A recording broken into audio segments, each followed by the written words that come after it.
Mitt Romney, Rick Santorum, Ron Paul, the top three Republican finishers in a very close race out of Iowa this week. Now trying to ride that momentum into New Hampshire. And the media frenzy that surrounds them continues to grind away. So there was a lot of media coverage of the horse race itself. Now that the horse race in Iowa is over, how do you grade the media coverage? On how they covered Iowa? Yeah. Well, you know, I go back to my favorite quote from William Goldman, the famous Hollywood screenwriter who won 2 Oscars, who said, surveying his long career in Hollywood, he said, quote, "Nobody knows anything," close quote. and if we could have time to do a video compilation of all the predictions of who's on top, who's going to win, that all look ridiculous up to the very moment when nobody could possibly imagine, you know, an 8-vote margin. And of course, even that 8-vote margin between Romney and Santorum is now under scrutiny. And who knows, by the time we air, they could have changed that too. Yeah, I wouldn't even predict Iowa now. I was frankly surprised by the Santorum surge precisely because the media said Santorum was surging.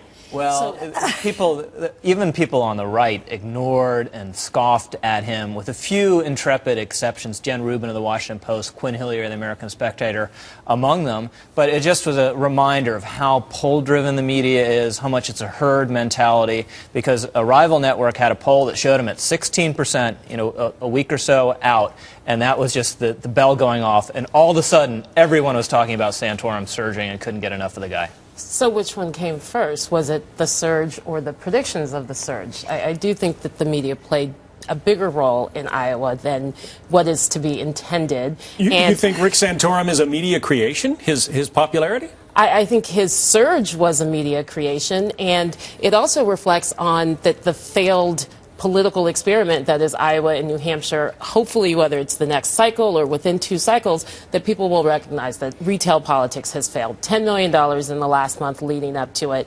The frenzy that we see from these media folks who probably should be prescribed Ritalin to calm them down a bit. Well, I have to agree with Jim on this, because when you look at this, 147,000 votes, 147,000 people turn out, and look at newsrooms covering.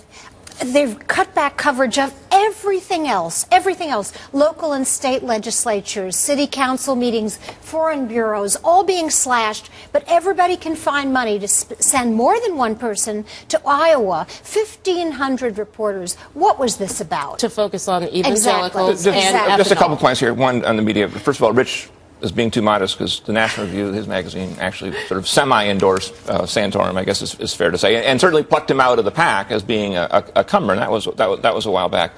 I love Jim's memory. Just before the show, Rich reminded me.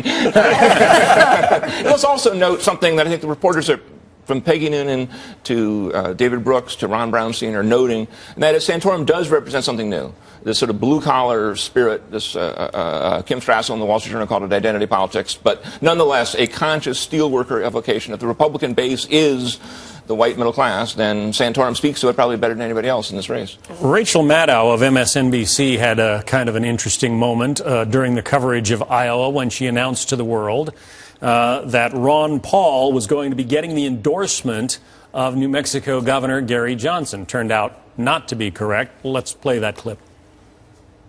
The former New Mexico Governor, Gary Johnson, who never got much traction in his effort to run for the Republican nomination, recently dropped out of a run for the Republican nomination to seek the Libertarian Party's nomination for president. We're hearing tonight that Gary Johnson has dropped his bid for the Libertarian nomination and instead will be endorsing Ron Paul. The news about Gary Johnson dropping his Libertarian Party bid and endorsing Ron Paul was a hoax. Yeah, sorry. That'll happen. Live television, ladies and gentlemen. Live television. I think John Chancellor is rolling over in his grave. What happened to the standards? You know, if you Google Society of Professional Journalists ethics code, like the first 2 items are check your source and then check it twice. This is pretty astonishing. There's a value in procedure and checking things, and obviously Rachel Maddow didn't care. I don't think that's fair. Everybody makes mistakes, and she had an oops moment with that. And there's such priority Did they check it? Come on, there's such priority on getting there first, on getting that factoid out. We've talked about this on the show. I think Judy was very telling how she couched it, because she couched it accurately. We are hearing, which does make it sound as though you're plucking it out from the ether, or you don't necessarily have your sources nailed down. And yes, the temptation is always there, but you have to resist it. But you're plucking it out from Twitter. My entire Twitter feed at that exact same time had that exact same message going throughout from some very credible people. But instead of falling for a hoax, I think it would have been better if, thinking back to the 2008 coverage of the Iowa caucuses and all of the conversation about diversity on the stage, there was no diversity on the stage for any of the speeches that night.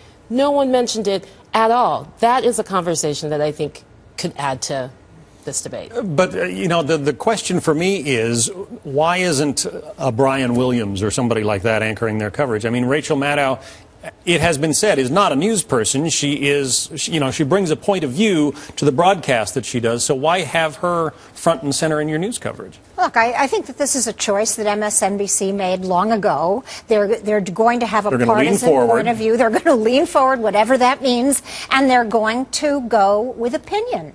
And she is the standard bearer of that form of journalism. I think she does that form of journalism very well. But there are these oops moments. There was briefly that moment when Oberman was anchoring coverage at MSNBC, and some of the real journalists associated with NBC revolted. And very briefly, he wasn't doing it anymore, but then he was back. Now, of course, he's not even anchoring current TV's election night coverage.